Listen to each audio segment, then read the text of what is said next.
마가복음 6장 45절부터 52절까지 제가 읽겠습니다. 예수께서 즉시 제자들을 재촉하사 자기가 무리를 보내는 동안에 배 타고 앞서 건너편 벳세다로 가게 하시고 무리를 작별하신 후에 기도하러 산으로 가시니라. 저물매 배는 바다 가운데 있고 예수께서는 홀로 뭇에 계시다가 바람이 거스름으로 제자들이 힘겹게 노젓는 것을 보시고 밤 사경쯤에 바다 위로 걸어서 그들에게 오사 지나가려고 하심에 제자들이 그가 바다 위로 걸어오심을 보고 유령인가 하여 소리 지르니 그들이 다 예수를 보고 놀람이라. 이에 예수께서 곧 그들에게 말씀하여 이르시되 안심하라 내니 두려워하지 말라 하시고 배에 올라 그들에게 가시니 바람이 그치는지라. 제자들이 마음에 심히 놀라니 이는 그들이 그 떡 대시던 일을 깨닫지 못하고 도리어 그 마음이 둔하여 졌음이러라. 아멘. 여러분 다시 한번 교회 오신 것을 환영합니다. 이 시간 말씀 가운데 은혜 받고 저희가 성령 충만해지는 귀한 시간 되시길 바랍니다. 하나님의 구원과 축복을 받는 믿음의 사람들이 되기 위해 우리는 어떤 믿음을 가져야 합니까? 이것이 바로 이번 여러 가지 믿음들이라는 시리즈를 통해 생각해 보고 있는 것입니다. 첫째 주에 우리는 메뚜기와 같은 믿음에 대해서 생각해 보았습니다. 둘째 주에 우리는 겨자씨와 같은 믿음에 대해서 생각해 보았습니다. 셋째 주에 우리는 백부장과 같은 믿음에 대해서 생각해 보았습니다. 그리고 오늘 우리는 제자들과 같은 믿음에 대해서 생각해 보겠습니다. 우리 중에는 불가능하게 보이는 일들이 있을 수 있습니다. 그러나 불가능이란 관점의 문제입니다. 우리에게 불가능하게 보이는 일들이 예수님에게는 어려운 일이 절대로 아닙니다. 우리들에게 불가능하게 보이는 일들을 예수님께서는 아주 쉽게 하셨습니다. 어부들을 제자로 변화시켰습니다. 물을 포도주로 바꾸셨습니다. 나면서부터 소경된 사람의 눈을 뜨게 했습니다. 불가능이란 단어는 예수님의 사전에 없습니다. 그런데 우리의 대화 가운데는 불가능이란 단어가 너무 자주 나옵니다. 나는 할 수 없어. 이건 될 수가 없는 일이야. 불가능해. 이런 말들이 우리 입에서는 너무 자주 나옵니다. 우리 머릿속에는 이런 비관적인 생각들이 가득 차 있을 수 있습니다. 우리 삶 가운데 불가능하게 보이는 일들이 무엇입니까? 몇십 년을 같이 살았는데도 아직도 부부관계에 어려움이 있습니다. 직장 생활이 고달프고 직장에서 당하는 어려움 때문에 스트레스가 이만저만이 아닙니다. 재정적 어려움을 당하고 돈 걱정을 하지 않고 산다는 것이 무엇인가 알 수가 없습니다. 나이가 들어감에 따라서 건강에 문제가 생깁니다. 그런데 생각해 보시기 바랍니다. 어린아이들에게는 불가능하게 보이는 것이 어른들에게는 매우 쉬운 것이 될 수 있습니다. 어린아이들에게는 요리하는 것이나 곱셈을 하는 것이 불가능하게 보일 수 있지만 어른들에게는 너무나도 쉬운 것입니다. 그러므로 불가능하다는 것은 관점의 문제입니다. 인간들의 관점에서 보기에는 불가능한 것이 하나님의 관점에서는 아무 문제가 되지 않은 것입니다. 마가복음 6장을 보면 예수님께서는 인간들의 관점에서 전혀 불가능하게 보이는 그러한 일을 또 해내셨습니다. 예수님께서는 세차게 몰아치는 파도를 잔잔히 하셨습니다. 그러나 이것은 예수님께는 불가능하거나 어려운 일이 절대로 아니었습니다. 예수님께서 한마디의 말씀으로 폭풍을 잔잔하게 하셨다면 우리 삶 가운데 벌어지는 어려운 일들도 한마디로 잔잔하게 하실 수 있습니다. 그러므로 우리가 불가능해 보이고 위험해 보이고 어렵게 보이는 일들을 만나면 우리는 우리의 초점을 하나님께로 맞춰야 합니다. 그리고 우리는 다음에 세 가지 사실들을 기억해야 합니다. 첫째로 저희가 읽은 말씀 가운데 45절 말씀을 보면 우리는 예수님께서 우리를 그 장소로 보내셨음을 기억해야 합니다. 우리는 예수님께서 우리를 그 장소로 보내셨음을 기억해야 합니다. 45절은 다음과 같이 기록했습니다. 예수께서 즉시 제자들을 재촉하사 자기가 무리를 보내시는 동안에 배 타고 앞서 건너편 벳세다로 가게 하시고, 예수님께서는 왜 재촉해서 제자들을 배에 태워서 호수 반대편으로 보내셨습니까? 요한은 그 이유를 기록했습니다. 요한복음 6장 14절 15절 말씀을 보면 예수님께서는 보리떡 5개와 물고기 2마리로 5,000명을 먹이셨습니다. 그러니까 그것을 먹고 배부른 사람들이 우와, 이거 너무 좋다, 예수님을 우리의 왕으로 삼아야 되겠다, 이렇게 생각했습니다. 예수님께서는 이들의 의도가 영적인 것이 아니고 또 하나님의 뜻도 아니라는 것을 아셨습니다. 그리고 제자들이 그곳에 있다가는 다른 사람들의 영향을 받아서 예수님을 왕으로 삼고자 할 것이라는 것을 아셨습니다. 그래서 예수님께서는 제자들을 먼저 앞서 보내고 무리를 해산시키셨던 것입니다. 그리고 제자들은 예수님의 명령에 순종해서 배에 올랐습니다. 근데 이들에게 높은 파도가 몰아쳐 왔습니다. 그러므로 우리는 이것을 깨달아야 합니다. 이들은 요나처럼 하나님의 뜻을 어기고 배에 오른 것이 아니었습니다. 이들은 예수님께 순종해서 배에 올랐습니다. 예수님께서는 제자들에게 풍랑이 올 것을 알고 계셨습니까? 물론입니다. 예수님께서는 제자들을 일부러 풍랑 가운데로 보내셨습니까? 맞습니다. 그 이유가 무엇이었습니까?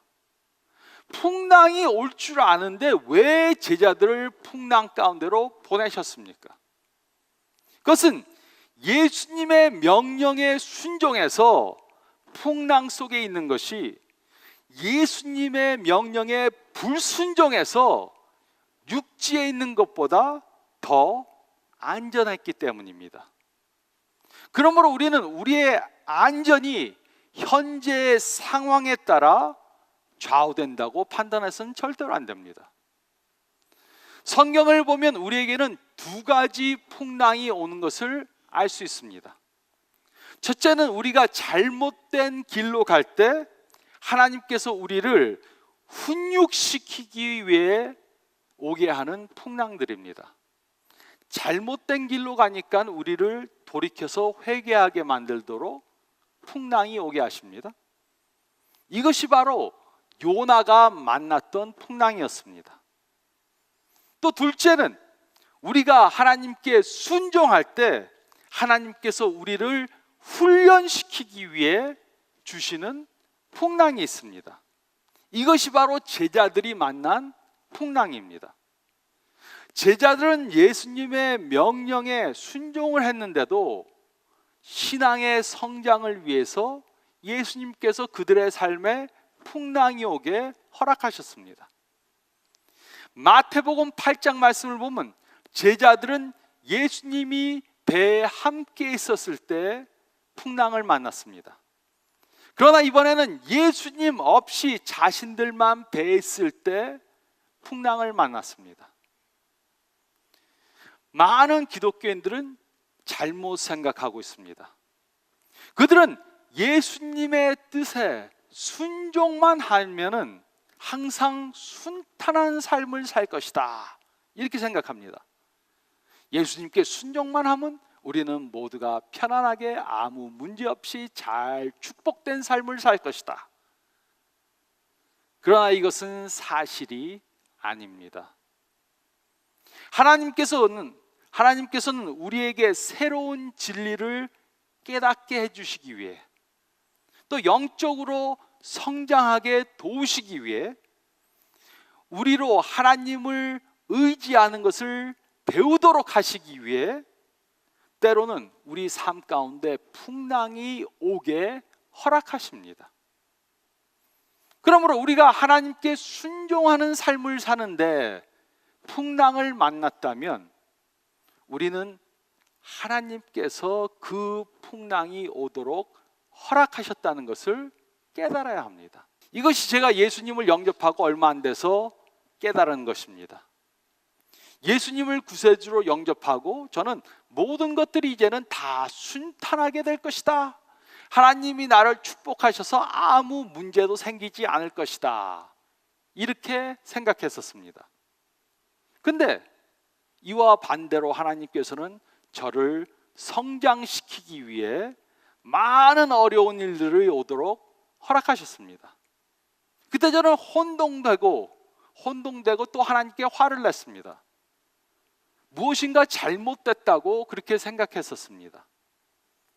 그러나 성경을 읽으면서 하나님께서는 그의 자녀들을 성장시키기 위해 우리가 하나님께 순종할 때라도 우리 앞에 풍랑이 오도록 허락하신다는 사실을 깨달았습니다. 우리가 하나님의 뜻에 순종하면서 사는데 풍랑을 만났다면 우리는 하나님께서 우리를 그 장소로 보냈다는 사실을 깨달아야 합니다. 화를 내거나 원망하거나 혼동하지 말고 하나님께서 우리를 그 풍랑 가운데 보내신 이유가 무엇인가 생각해 봐야 합니다. 우리가 하나님의 뜻을 따르는 삶을 살았는데도 풍랑을 만났다면 우리는 예수님께서 우리를 그 장소로 보내셨다는 것을 깨달아야 합니다. 둘째로 저희가 읽은 말씀 가운데 46절로 48절 상반절 말씀을 보면 우리는 예수님께서 우리를 위해 기도하고 계심을 기억해야 합니다. 우리는 예수님께서 우리를 위해 기도하고 계심을 깨달아야 합니다. 46절부터 48절 상반절 말씀은 다음과 같이 기록했습니다. 무리를 작별하신 후에 기도하러 산으로 가시니라. 저물매 배는 바다 가운데 있고 예수께서는 홀로 무태에 계시다가 바람이 거스름으로 제자들이 힘겹게 노를 젓는 것을 보시고, 예수님께서는 제자들을 호수 반대 방향으로 배를 태워서 보내셨습니다.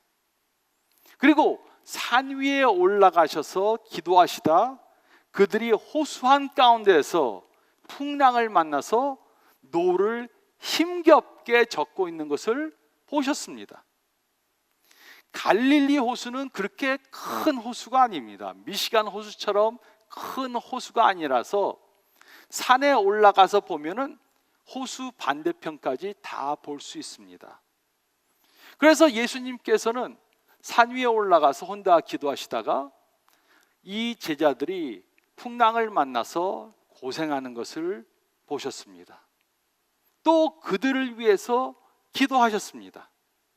근데 예수님께서는 이때 어떤 기도를 하셨겠습니까?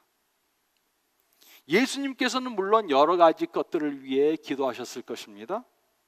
자신을 위해서도 자신을 위해서도 기도하셨을 것입니다. 그리고 제자들의 믿음이 연약해지지 않도록 믿음이 더욱더 커지기 위해 기도하셨을 것입니다. 이 말씀은 교회와 예수님 사이에 벌어지는 것을 보여주는 아주 좋은 장면입니다.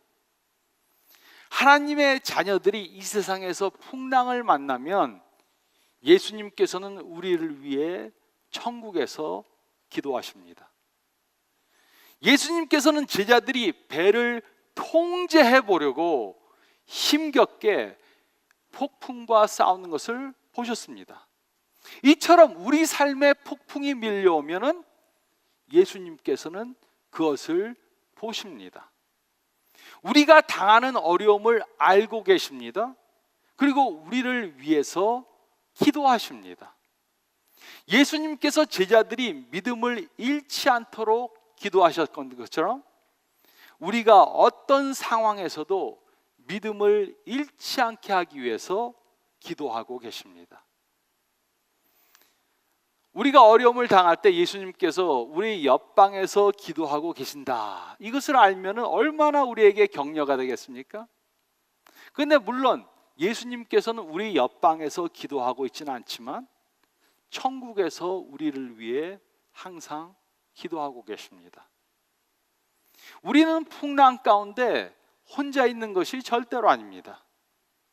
예수님께서는 우리가 당하는 아픔을 아시고 우리의 두려움을 이해하시고 또 우리를 위해서 기도하고 계십니다. 이것은 우리가 어려움을 당할 때 우리에게 큰 용기를 주는 그런 말씀입니다. 우리는 어려운 일을 당할 때마다 사도 바울이 로마서 8장 35절로 39절에 기록해 놓은 그 말씀을 기억해야 합니다. 누가 우리를 그리스도의 사랑에서 끊으리요? 환난이나 공고나 박해나 기근이나 적신이나 위험이나 칼이랴. 기록된 바 우리가 종일 주를 위하여 죽임을 당하게 되며 도살당할 양같이 여김을 받았나이다 함과 같으니라. 그러나 이 모든 일에 우리를 사랑하시는 이로 말미암아 우리가 넉넉히 이기느니라. 내가 확신하노니 사망이나 생명이나 천사들이나 권세자들이나 현재일이나 장래일이나 능력이나 높음이나 깊음이나 다른 어떤 피조물이라도 우리를 우리 주 그리스도 예수 안에 있는 하나님의 사랑에서 끊을 수 없느니라. 그 누구도 우리를 예수님으로부터 자르라낼 수 없습니다. 우리의 관계를 끊을 수 없습니다. 예수님은 우리를 항상 지켜보고 계시고 우리가 당하는 일에 대해서 다 알고 계십니다. 그리고 우리를 위해 기도하고 계십니다. 우리는 예수님께서 우리를 위해 항상 기도하고 계시다는 것을 잊지 말아야 합니다.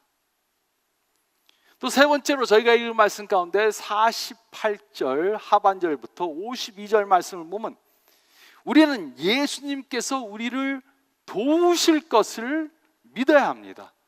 우리는 예수님께서 우리를 도우실 것을 믿어야 합니다. 48절 후반절에서 51절은 다음과 같이 기록했습니다. 밤 사경쯤에 바다 위로 걸어서 그들에게 오사 지나가려고 하심에 제자들이 그가 바다 위로 걸어오심을 보고 유령인가 하여 소리 지르니 그들이 다 예수를 보고 놀람이라.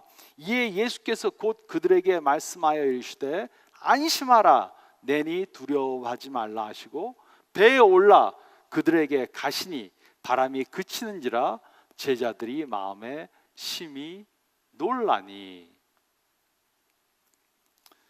우리는 우리에게 어려움이 오면은 내가 혼자서 이 일을 당해 혼자서 고생하는구나, 이렇게 생각할 수 있습니다.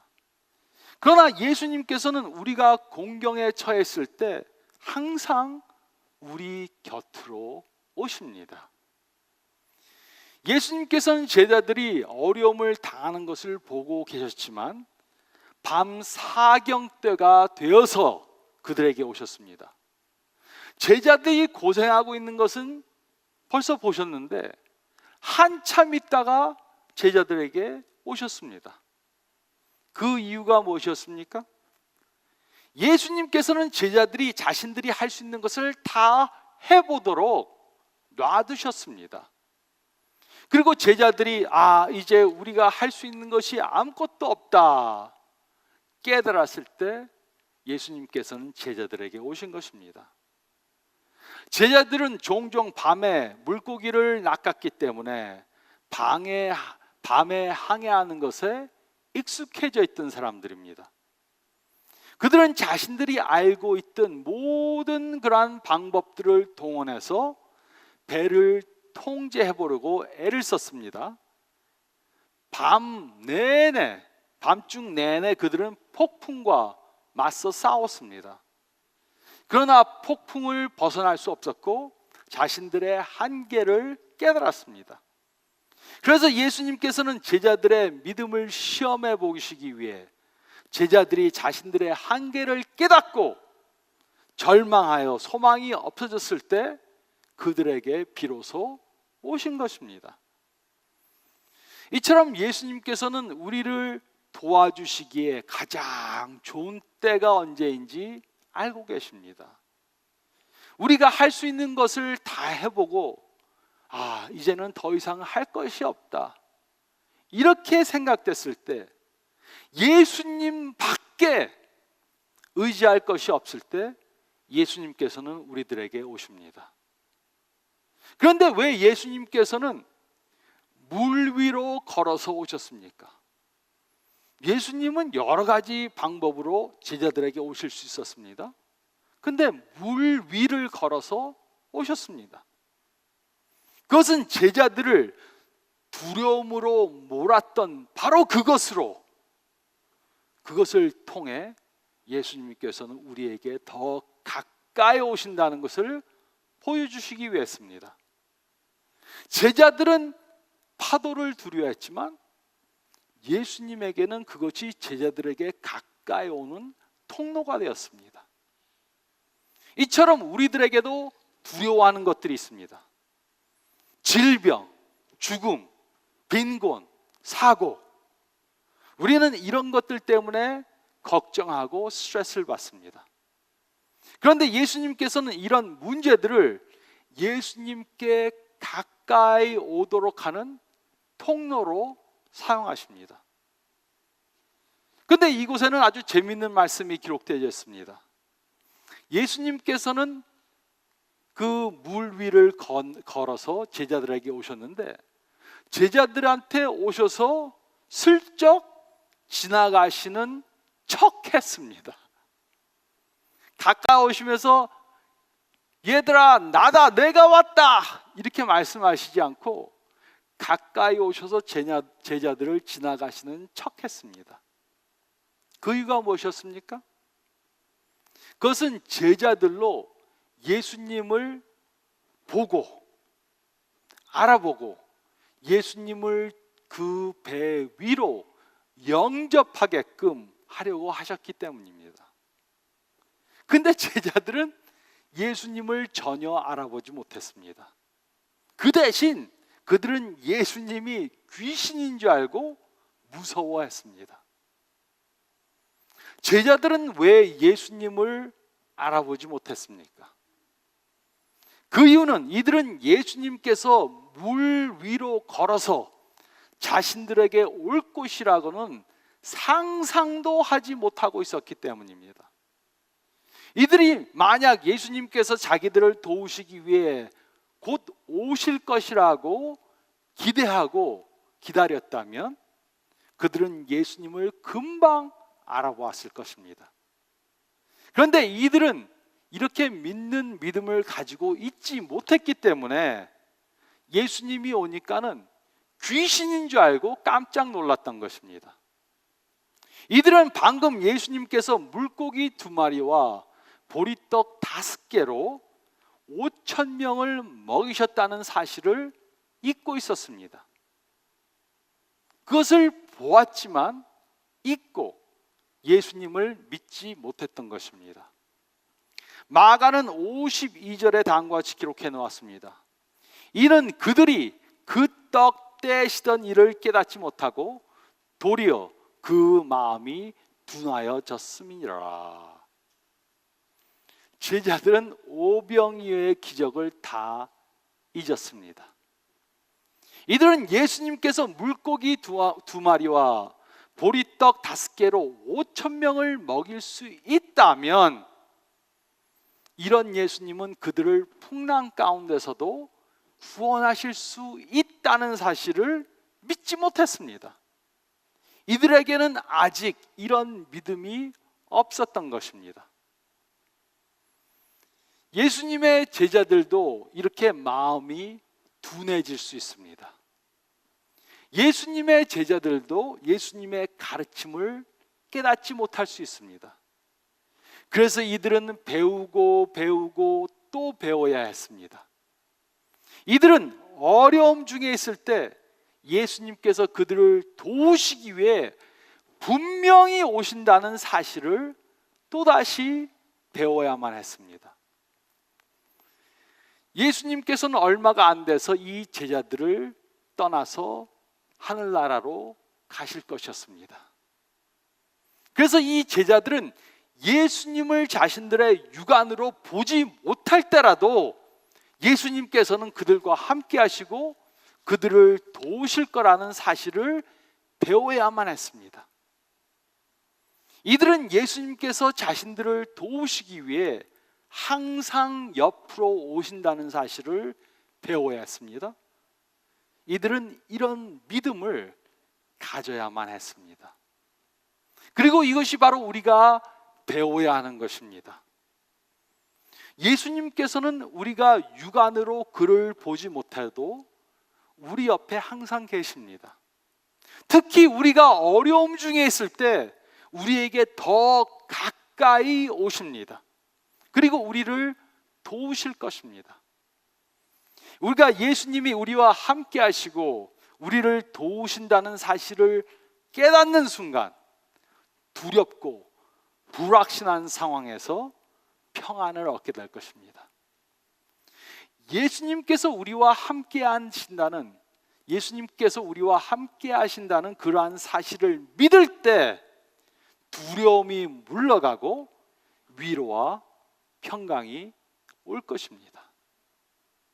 그래서 우리는 예수님께서 우리를 도우신다는 것을 믿어야 합니다. 특히 우리에게 어려움이 왔을 때 우리에게 가까이 오시고 우리를 도우신다는 사실을 믿어야 합니다. 우리가 예수님께 순종하는 삶을 살 때라도 우리는 가끔 삶 가운데 풍랑을 만나게 될 것입니다. 우리는 위험하고 어렵고 불안하고 두려운 일들을 만나게 될 것입니다. 이럴 때 우리는 이 말씀을 통해 격려를 받아야 합니다. 우리가 예수님이 우리와 함께 하신다는 것을 느끼지 못할 때라도 우리는 혼자 있는 것이 절대로 아닙니다. 제자들은 예수님을 볼 수 없었지만 예수님께서는 제자들을 지켜보시고 계셨습니다. 우리가 예수님을 육안으로 보지 못할 때라도 예수님께서는 우리를 보고 계십니다.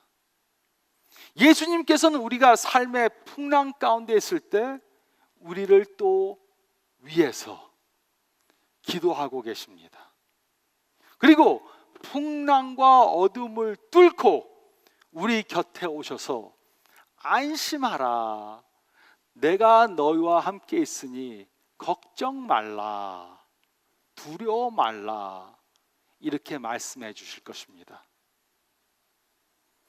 이 말씀은 우리에게 큰 소망이 됩니다.